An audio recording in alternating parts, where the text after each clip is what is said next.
last night one. Night 2. I think night 2 was better, and I think it had better matches. I just can't believe I got so many of them wrong.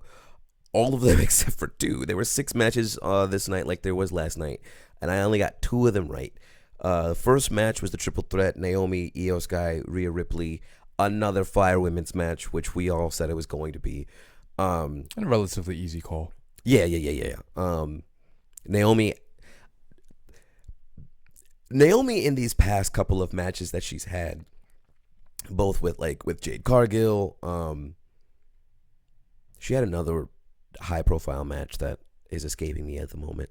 But Naomi oftentimes ends up really being just the MVP in these matches. So seeing her step up to 2 of the biggest women's wrestlers, I think I've said this to you, I'm not sure if I've said it on the pod, but to me, Io Sky is the best technically wrestler that the WWE has, and I think Rhea Ripley is the best wrestler in terms of just overall popularity. So band for band, pound for pound, who's gonna wrestle you better? I think it's Io. Band for band, pound for pound, who has the bigger reach, who's the most popular? It's Io. And you take someone like thank you, it's Rhea. And you take someone like Naomi, who is not a bad wrestler and who has garnered some traction, and you put her in the middle of those 2 giants. It's I wasn't necessarily expecting you to lose. I did want to see how you stepped up to compete with that, and I think she did fine. It's interesting in a match like this where there was no she didn't have to carry her dancing partner because everybody was so good. So she wasn't necessarily the MVP, but nobody did fine. Nobody did bad. It's just really refreshing seeing 3 people. For as much as I don't particularly care for triple threats because it feels like they're kind of oversaturated by now, it was just really good. Yeah, I agree. Great match. I don't want to say right winner because it's all subjective, but I also stand by the fact that B&B should have won. So I'll go ahead and say right winner. They're keeping that Rhea Io thing alive. But to be fair, if you're gonna make a big deal about Rhea having never beaten Io, she should beat her in a singles. It shouldn't be that way. There won't be any excuse. And for a championship, if you want to, dude. I feel like Rhea Io could, maybe it's a little hyperbolic, but if you wanted to really dig into it and keep it going long enough, maybe separate them so they're not wrestling every 3 months or whatever like that, it could have streak level implications in which just the match and walking out having won it is enough. I don't necessarily think the title, if I'm buying into that Rhea has never beaten Io, I don't think the title really means anything in that context. I'm riding with Rhea because I want to see you get over this hump. And winning the title is not a hump anymore. Now, when Rhea beat Charlotte for the title, the reason that was a hump specifically is because she had been at WrestleMania fighting for the title, and Charlotte was the one who beat her. She was less experienced or whatever. She was like, you humbled me at WrestleMania when I tried to win this title off of you, and I need to right that wrong. So it was important that Rhea beat Charlotte for the title at WrestleMania because that was the ghost that was hanging over her head, that specifically. But the ghost that's hanging over Rhea's head when it comes to Io is, I have not beaten you, period. So while the title would serve as icing on the cake, I guess, you give a nice solid build for a few months to a match. Matter of fact, you could give it a never challenge again stipulation if you want. You could give it a career versus whatever. There are other ways to really spice that up. Just have Charlotte put on I'll leave the brand, whatever have you. But I just want you and me in a ring down for the 3 count. And I just want to be able to say that I beat you. And as soon as you say, okay, and it's going to be for the title, I personally, I'd be like, I guess, but I was already bought in. That's fair. I never want Io to lose. I hope until like they both retire that is just never broken. Not even because I'm a hater. I just like Io. Listen, it's never a bad time for your team to win the Super Bowl. Exactly. I stand by that. So, after that, again, if this isn't in order, my apologies. I wasn't really expecting it to be. who cares? Next, Becky and Lyra. Yeah, That was a goofy match. yeah. That was a little goofy. It's kind of the wrong kind of goofy too. Like wrestling is goofy, and I accept that, and I actually kind of like that. But it was the wrong kind of goofy. Yeah. There are a few botches here and there. Most notably, Lyra gets, because it's a street fight, or maybe not technically a street fight, although it has those stipulations.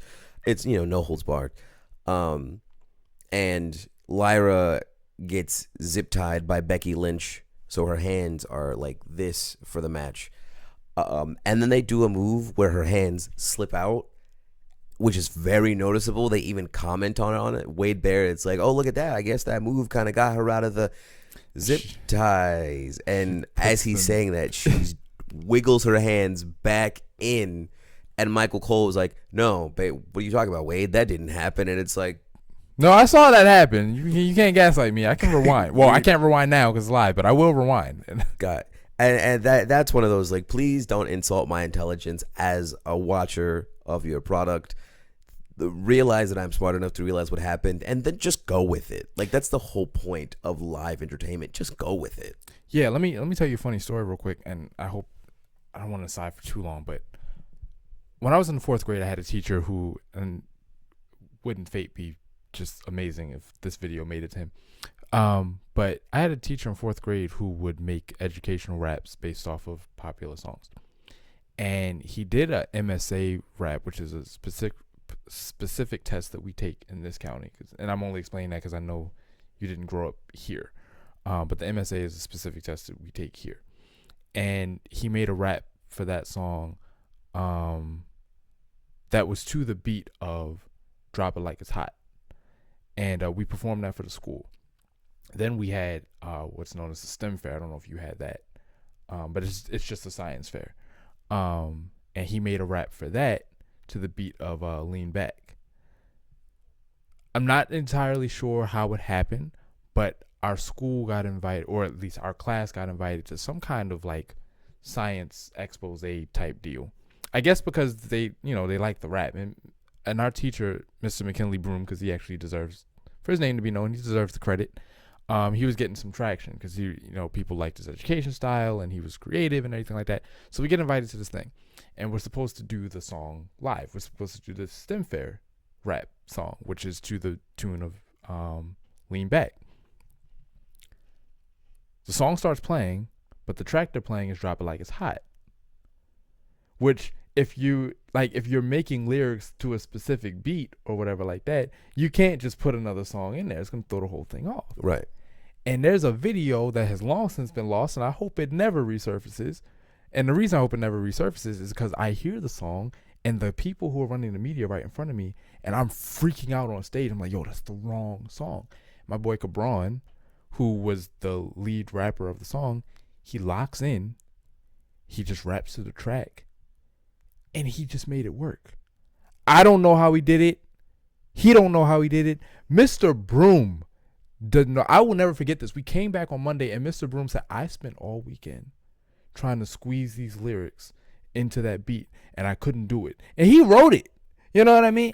But it was just, I know this isn't the plan, but we're here now. What are we going to do? Like, they came to see a show. We got to make the show happen. So you do the best you can, and whatever it is you get. And because he was able to, and you're talking about 4th graders. So the fact that Cabron even had that kind of resolve at that time is impressive. But he goes, nope, I just got to do what I got to do.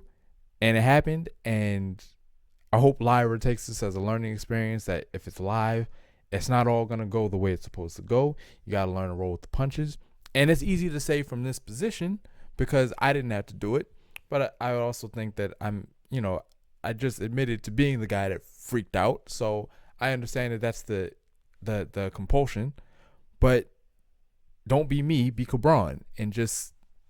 Yeah, I mean, not to make it about me, but as a person who does effectively live theater every day, stuff goes wrong all the time. All the time. And it's just doing it, you know. We do these plays at the church every year, you and I, for the last 3 years. I don't think we've done it flawlessly once. Not once. Not one time, bro. Either the tech's not working, or the video stops, or someone flubs a line or something. It happens, and there's nothing you can do about it. And if you prepare for everything you could possibly think of, the roof will fall. Like, something's gonna happen. Yeah. Oh, would you look at that? My pinky toe, for some reason, is purple. I guess I can't anymore. I think last time one of our main actresses couldn't be there. Yeah. And you just, wow, you got a whole song in the show. Guess we're doing something else. And that's just what we had to do, you know? So next time, just if your hand come out, just your hand's out now. All right, cool. Then there was AJ Styles and Dominic Mysterio. That was a goofy match, but in the right way. I also missed it, Yeah. which I apologize. Yeah, it's all good. That was a fun match. I don't know if you've gone back to watch it since. I have not. It's a fun match. I don't like the fact that AJ lost, but the way that AJ lost, I'm like, you know what? It makes sense. The whole match effectively is a nice little tribute to Eddie Guerrero because it's been at least 20 years since he passed. That's what I heard. Specifically around 20 years since the Eddie Guerrero, Dominic Mysterio, Rey Mysterio ladder match, which is a wild concept to think about. Jesus Christ. 20 years ago. Yeah, I know. I was just, yuck. So yeah, nice little tribute to Eddie, and the way that Dom wins the match is completely Eddie, and it works. As I was recounting the matches in my head, I actually forgot about this one because it was just so bad. Solo versus Jacob. Also missed it. Yeah, Sorry. you didn't miss much. It's like comparatively between Solo and Jacob and Karrion and Sammy, at least Karrion and Sammy to me was interesting to watch. Solo versus Jacob, just it's really bland. Solo ends up picking up the victory because Tala Tonga kicks the door on both him and Jacob, and Solo just like falls out of the ring because his door shut on his face. And then for some reason, Tama Tonga. Oh, sorry, no, because Tama Tonga's not back yet. For some reason, Tonga Loa and JC Mateo get in the cage to try and deal with Jacob, and then they get dealt with. But it happened post-match, and he does the mighty moonsault from the top of the cage, which I wanted. Which you asked for. Like, you specifically asked for that. But it's like, well, the match is over, and not that it's not cool, but it would have been cooler in the match. So, the match was really, really not good. Getting into my favorite match of all of SummerSlam, the best match of the entire night, that 6-pack lighter match for the tag titles. That was sick. Dude, that was disgusting. Insane, man. That was a fantastic match. That's one of those matches where it's like, not that I am condoning, if you get what I'm saying, but like if you could find a way to watch that match, because it is just a crazy train wreck of a time. I'm condoning it. I don't mean to cut it. After that ESPN announcement, I'm condoning it. Yeah. Go ahead and steal it, bro. Like I don't care. I don't care. I can't believe that triggered me so much. Like no, yeah, that wherever you can get it. Yeah, bro. I don't care how you have to get it. VPN it if you need to. Pirate it from your neighbor if you need. If they're gonna be that low down. Yeah. That shiesty, bro. Yeah. Rob a bank. Like, get it how you get it. I don't care about being honorable in that way anymore. You know, I'm very, very, very anti-piracy. And I really don't like making exceptions. But, as I make an exception, part of the reason I'm staunch on it is because I feel like it's supposed to be a rate of even exchange. You have a product, I give you my money, you give me the product. But this has been building in me for a while now. They're saying like buying isn't owning and stuff like that, and there's just been these increasingly shady business practices where I'm like, you are just bilking fans out of as much money as you possibly can. And now the contract of I give you this money and I get to leave with this product is now, it's not even implied. It's you give me this money to pretend to own it, and the second I decide I want it back, I can take it back now, but you don't get that money back. You've now voided the contract. And if there's not a way to purchase to own, then the transaction is essentially meaningless. There is no difference from paying for it or stealing it in my mind. Now that might be some first year college ethics on my part, and that's fine. You're also not the only one who thinks that way. Like, there are a lot of people who are talking about this ESPN deal. Side note, for those who are not aware, WWE and ESPN just signed a deal for 2026 where their PLEs, starting with Mania, if I'm not mistaken, are going to move over to ESPN, and each PLE is going to be effectively back to the old school pay-per-view model on ESPN. So you got to pay $30-$40 to watch it, and then that's kind of it. Yeah, so in addition to taking all of their content and putting it on different platforms, which is already gross, you're also, like, the platform you're putting some of it on is the most expensive of all the platforms you already currently have it on, and you're not subsidizing the material.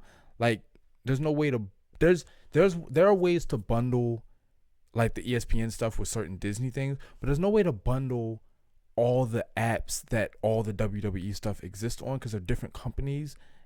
And so because you can't do that, you gotta kick out full price for different streaming services, because they each have a piece of the whole you're trying to get. So you might have 4 streaming services that you use each one for one product for. Like, I understand if you want to watch a Netflix original, you got to pay for Netflix, even if that's the only thing you're watching on Netflix. But the thing about that deal is every part of that project goes to Netflix. I don't have to watch season 1 of Daredevil on Netflix, and then I have to go get Peacock to watch season 2, and I have to go get Disney Plus to watch season 3, and then I got to get Apple TV to watch season 4. That's villainous. Yeah. So, steal it, bro. I am condoning it. You don't have to condone it, because we don't have to both be guilty. Sure. I'm condoning it. It is one of the best matches of the year. I'm hesitant to say best match of the year just because, you know, we're in August and we've seen a lot of really solid matches, but it's definitely, I am willing to say it's at least top 3. Now against what? I don't know, because I don't remember. I got to go back and watch some stuff. I have a short list of stuff I've put that I think is top. I forgot to put that on there. It should be on there. I should do that. Maybe when we hit December, we can run through our best and worst of the year list. Excuse me. A few standout moments, specifically one with Candice LeRae.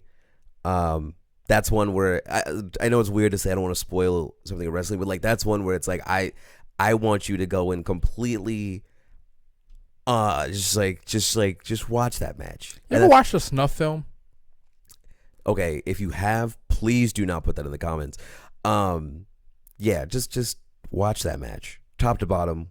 It's amazing, and that's really all I can say. Just watch it. Word. That brings us to the main event. Which I wouldn't have missed for nothing.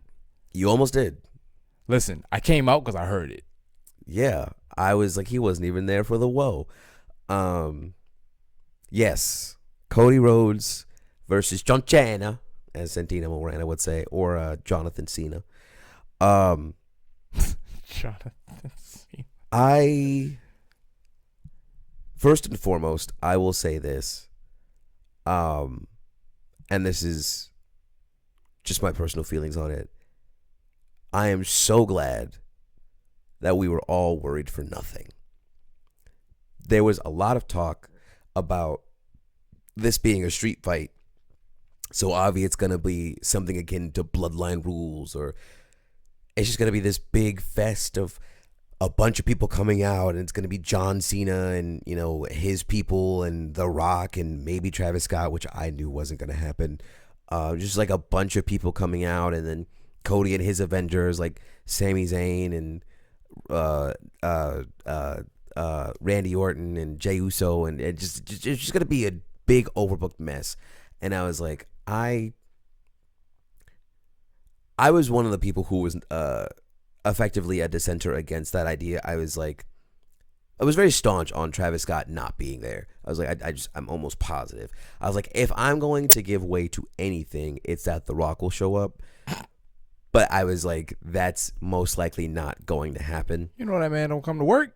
He come to work less than Roman. Everyone was really like, Cody Rhodes is going to turn heel because John Cena just turned face, and this is how it's going to go. And I was like, I don't see that. Really, the only thing I said in this match, which I thought was going to happen because I was using real world situations.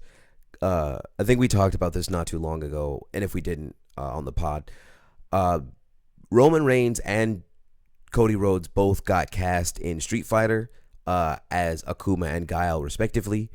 And while I have thoughts on that, that's not for this segment. So I figured that they would let Cena keep the title and finish out his run with the championship, being a face now. I thought Cody was going to lose. And that's not what happened. Cody won. And while he did what some people would probably consider questionable in some aspects, at the end of the day, it's a street fight. And in a street fight, you have to do what you have to do to win, especially when you're fighting effectively one of the best people in the business. Like, even being in his early to mid 50s, John Cena is still incredibly strong. He's still very fast. He may not be as spry and as agile, but he is still someone to not just mess around with, thinking you'll beat him willy-nilly. When he locks in, he's a danger. And I'm glad that they took that seriously. Just like I'm glad that they took Cody seriously. This was a very similar match to the Night 1 main event, except for it being a graps match. It was a street fight. So they just were everywhere. They were in the ring. They were out the ring. They took the ring apart. They went to the entrance ramp. There was like 7 AAs. There was 7 crossroads. They were just throwing each other around. And it was like, oh yeah, these guys may be trying to kill one another. Yeah, I felt like I was watching Superman versus Injustice Superman. Yeah. Because everybody was talking about like the era of Super Cena where nothing could pin him. Yeah. So when he kicks out his 3 crossroads, I'm like, oh, Super Cena, gotcha. And they started chanting that too. Yeah. But then Cody takes all them AAs, including one off the top rope, and he kicks out. So I'm like, Super Cody. Yeah. You know? All right. I guess we're... It was funny because in the match, when Cody was starting to display some aspects of doing some things that were perhaps not so truth, justice in the American way, I was like, it was the straight way. No, and I feel you. I was just like, this is Cody, this is uncharacteristic. He takes the ring apart, specifically the buckle, and he just like starts to choke Cena out with it. And I'm like, Cody, think of your dog. Think of the children. This like breaks the Geneva Convention. And it was funny just having that moment with friends. But overall, I'm not necessarily upset Cody won. In fact, I'm glad that Cody won. It would have been nice to have more of this face John Cena with this farewell tour with the title, since he was going to finally commit to it. But we don't have that, and I'm not necessarily upset about that because we've all seen face John Cena with the championship before. I'm excited to see how the rest of his run is going to go, because it's nice to have the John that we came to know and love back. I thought it was a ruse, honestly, and when they both played it straight, I thought it was fantastic. And Cody, he ends up giving the salute to John, hits him with a very peaceful looking crossroads. Not to say that it didn't look like it had impact, but it was like, oh, you can tell that Cena's done. And he wins. And before we get into the last bit, your thoughts on the main event? Um, I'm just glad it was leagues better than Mania. Ugh, Because wasn't it? That first match between them was not it. Fiend. Oh boy. Fiend. I would not have minded if Cody had lost in that context because the match was so much better. I could have lived with, because it didn't look like Cody was dumb. It looked like Cody was in there with one of the best. And if you lose to one of the best, you can live with that. Like, it's okay, all right, you got the best of me that time. Okay, cool. That's really what pissed me off about Mania. It's not that John beat him. It's that Cody was dumb enough to trust that moment, and then it cost him everything. It was like, nah, like, if you're going to lose, if I'm gonna watch Cody lose, then I need somebody to come in there and, honest to goodness, just beat him. And there were moments where I felt like Cena was about to just straight up beat him. And as much as that would have hurt, I could have lived with it. But it's because it was a one-on-one match and there was no interference of any kind. It was just two people beating the hell out of each other, that whoever walked away as the winner, at least in terms of the character, you could look at it and, like, they beat the other guy, and you just have to find a way to live in the reality that your guy lost to this guy. And that's when competition, in my opinion, is at its best. It's the matches that I like the most. It's when the guy just walks away and it's like it or hate it. You know, it worked out for me this time, or it didn't work out for me this time, but I can't blame anybody. I can't blame the turnbuckle. I can't blame I can't blame the rope snapping for some odd reason, because apparently God wants me to win. You know, like, that was weird. It's just a good old fashioned scrap. One person wins, one person loses. Just so happened to work out for me this time because Cody won. I am worried about how he'll be received by the fans in the coming weeks. I hope they don't. I really hope that the reception to him that night was just because it was Cena. I can live with that. But I also don't want what happened to him in AEW to happen in WWE, because I can't be tired of Cody. I can't be tired of seeing Cody win. But I know that that's not everybody's opinion. And at this point, he's won the Rumble twice. He's won King of the Ring. He's won the Undisputed title twice. He's been a tag team champion. He came back to WWE having already been an IC title champion. So he just needs to win the United States title, and he'll be a Grand Slam. And he's never won Elimination Chamber, and he's never won Money in the Bank. So he doesn't have that many accolades left to win. But even if he wins them in the next couple of years, it's like he won all this stuff in really quick succession. So I understand why people feel how they feel. I also think Cody is just a big enough superstar at this point to not need that stuff. I don't care if he needs it. Well, what I mean is, like, people get upset when people win all of this stuff in this random succession, when it's like specifically, like, when people thought that Rhea Ripley was going to win Money in the Bank. Like, Rhea Ripley didn't need to win Money in the Bank because Rhea Ripley is a walking Money in the Bank briefcase. She can walk up to Pierce. She can walk up to Aldis. Thank you. Which, and just be like, hey, I want that title that they have. Give. And they get like, all right, well, I guess. And like, because what are you gonna do? She forged her signature on a contract that was between two people, and then that's how we got that triple threat. Not because she forged a signature, although that was the impetus, but because she was like, I'm just going to keep beating people up and interrupting people until you finally just say yes. And she is just annoying enough to do it. Cody, well, I suppose he could go down that route. He also just doesn't need to. Like, at any moment, he could be like, hey,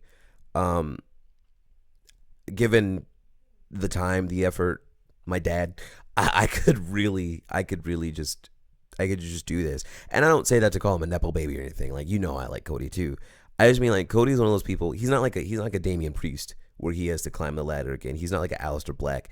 He's not like a Rusev where it's like, at some point, maybe in the future, perhaps we'll give you a shot. It's like, no, you're QB1. You know, you're kind of one of the biggest draws of the company, and the best way to continue making the thing interesting is by having one of our most popular people in this main event scene. I mean, fair enough, but the reason I just don't like the "you don't need it" argument, other than the Super Bowl analogy, is that I look back at like Roman's title reign, and number one, champion for 3 years, which is insane. But number two, he was doing stuff like Xavier won King of the Ring, and they ended that show by having Roman come out and steal it and crown himself King of the Ring. And everybody was just like, he's so cool. Like when Roman was going around just shutting it down, just being the guy, when the Bloodline was just going around shutting it down, just being the guys, like, we're the tag team division, we're the singles division, we're the King of the Ring, we're the elimination, like, we're everything, you know? They were just like, aren't they cool? And I agree, they were cool. But it's just like, you know, don't then come to me and say you don't need, not you, don't then come to me and say, well, he doesn't need to win this or that or whatever. I mean, I think the circumstances are different in that the way Roman was doing it was very dominant, and people like a good dominant heel. People expect a babyface to do it. That's why people were like, there's no reason for Rhea to be in the Money in the Bank match as a babyface. She doesn't need to do it because good guys usually get what they want. Bad guys go and take what they want. I ain't seen a face win Money in the Bank since I started watching. I know it's happened, but this is my third Money in the Bank. Between the men and the women, I have gotten 6 Money in the Bank winners, and they've all been heels.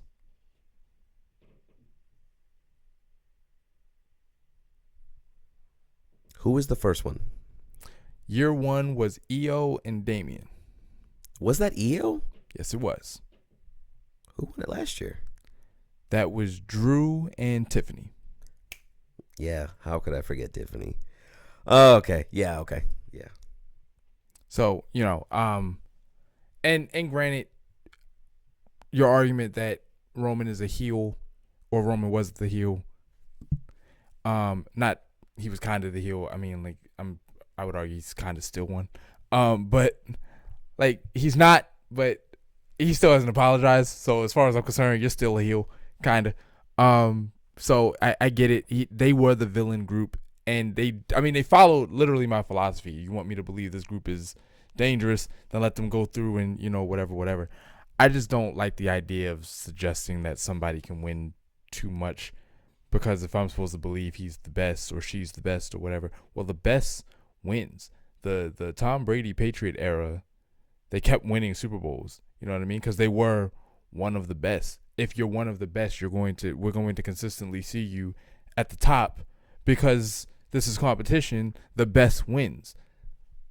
Well, actually, Tom Brady had that dark magic that I think some of these other, I don't know, it's a beam. I was going somewhere with that. Apparently, what's his name? What's the team that keeps going to the Super Bowl now? The Chiefs? Yeah, apparently the Chiefs have dark magic. So they're just the best right now. Well, they were. They did just get stomped, but that was SummerSlam. We're not going to talk about my trauma. That was SummerSlam. Yeah. Right as John Cena is receiving his standing ovation and his accolades, he starts walking out, and you hear quite literally one of, if not the most recognizable themes of the Ruthless Aggression era. And Brock Lesnar shows up. Do we have to get into the politics of it? I really don't care for this to be that. We'll make it quick, and we're not necessarily getting into the politics of it. It's just one of those things where it's like, if you don't like the fact that he's there, because there are a lot of people that I've seen just in terms of online chatter where it's like, well, we can't watch this anymore, just out of good faith. Here's what I'll say, right? Because admittedly, I watch Monday Night Raw. So they were watching when Vince was in. Yeah, I know. Okay. Listen, like I said, we're not going to make a big deal out of this. It is just something that we should talk about as content creators in the wrestling space.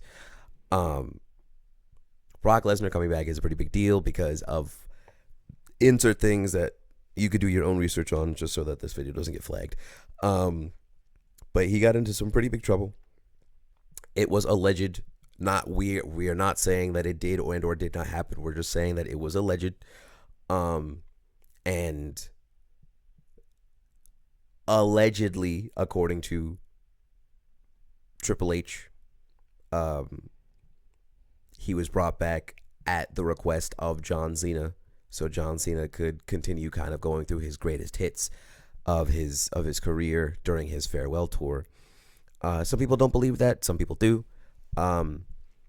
I don't really care one way or the other. What I will say is the biggest thing I've heard online, at least of me, is that in this era of wrestling, with the superstars that we have, Brock Lesnar is not necessary.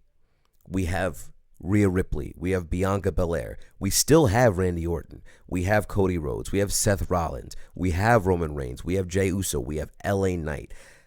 The list of top tier main event talent does not require Brock Lesnar to be there. Because if Brock Lesnar is just there for John Cena and they have their match and he pieces out, okay, it's one little one-off. But if he's there as a way to draw past that, I think him being there is only going to cause more of a PR issue, and I don't think he's necessary. Maybe it will cause a PR issue, but it would be the most phony PR issue in the world, only because anytime you're dealing with an entity that's anywhere near this size, you've got your dark skeletons behind closets. So that's anything. You got to swear off Amazon, you got to swear off Google, you got to swear off, like you basically have to go find a cave somewhere if you only want to be involved in the businesses that are running those joints completely ethically. It just doesn't happen. But even in the WWE specifically, and this is how prominent it is that you don't have to be involved in it for that long before you find this information, because even I know it. Vince been problematic for years, and people still watch. Some of the biggest stars that people like the most, you got spousal abuse, you got DUIs, you've got covering up murders, allegedly. But even if that, like, Tommy Dreamer went to go kill somebody, by the way. Bro, like, we harp on things like, oh, well, Triple H is a Trump supporter, so that should tell you all you need to know right there. Yo, take that part out of it. I feel like supporting Trump, going to another country and killing a woman and paying them off to cover it up, that one's a little higher. And we kept rocking with the WWE after that. So, okay, maybe Brock did it. Maybe Brock didn't do it. Whatever it is, because, again, we're not going to go into that. But I don't see a way to carry that earnestly. Now, if the things that the business is involved in makes you want to walk away because your conscience can't rest being a part of it, I can understand that. What I can't understand is how that's only happening now. They have been, like, the very inception of WWE, or WWF as it was at that time when Vince took over, it's been built on shady business practices, bullying, buying people out. Like, he was moving so foul, like in his documentary, he was moving so foul that when he was getting death threats, he said, "You better get me quick because there's so many people that," like, yo, he is probably one of the most ghoulish people to ever live. And we didn't just find this out a year ago. We've known this for a while. I only found this out about 3 years ago because I didn't grow up with it. Not excusing myself. I'm saying I only didn't know about it because I was not in the sphere. But it didn't take me long to learn about it because it is that pervasive. So maybe it will be a PR nightmare. Maybe it's just a bunch of online outrage that will quiet down after a couple weeks or whatever like that. But if it is online outrage, and I just don't see how we're any worse for wear. Okay, so he was at the White House. We know they support that. Like, my joke is he went to the White House, went into a room with Trump and slid him a contract and was like, "What I need to do to get you to pardon Brock?" That's my joke. But okay, that happened, that didn't happen. Mark Calloway came out and said he supported Trump a long time ago. The Undertaker, who everybody loves. Steve Austin, we know he does. Roman Reigns said he does. If you're gonna make it a political thing, you should have gotten off of this bandwagon years ago, bro. Years ago. But if you're not going to, don't jump off now because of Brock Lesnar. Yeah. I think for me, and this is the last thing I'll say about it, and we'll cap it there. I do wish that if this is how we're going, that we could at least get Odyssey Jones back, because Odyssey Jones actually was found innocent of all charges. Was he found innocent or not guilty? Because there's a difference. I'm pretty sure he was innocent. Okay. Well, when he was charged, like he wasn't. He was both innocent and also charged as not guilty. Like, they did everything. They looked into it, and he was found like he didn't do it. So it would just be really nice if Odyssey Jones could at least come back, because I did like Odyssey Jones for the 3 episodes he was there for. Yeah. And I think honestly, them having to pivot so hard away from the New Day story is why the New Day sucks now, because I do think he was going to add something great to it. Yeah, from what I heard, they had the push Big E angle plan, like push him out. They had that plan, but Odyssey was supposed to be the one that was going to kind of facilitate that, kind of win them over. Now that's all hearsay. I mean, I wasn't there, and as far as I know, that wasn't in any of the Unreal episodes. Not that I've watched them, but I've heard a couple of creators do some coverage of it, and I haven't heard that come up. So it's been confirmed by the rumor mill, not necessarily them, but I do hear that he was supposed to be the big thing that caused this rift. I don't know what they would have done after that, but I just imagine with the 3 of them, they probably would be a lot more dominant than they are now. I feel like that would have been the perfect time to take the New Day seriously and not have them still be goofy but also bad guys, because they're not particularly interesting to me. But one can hope. So that's SummerSlam. that's SummerSlam.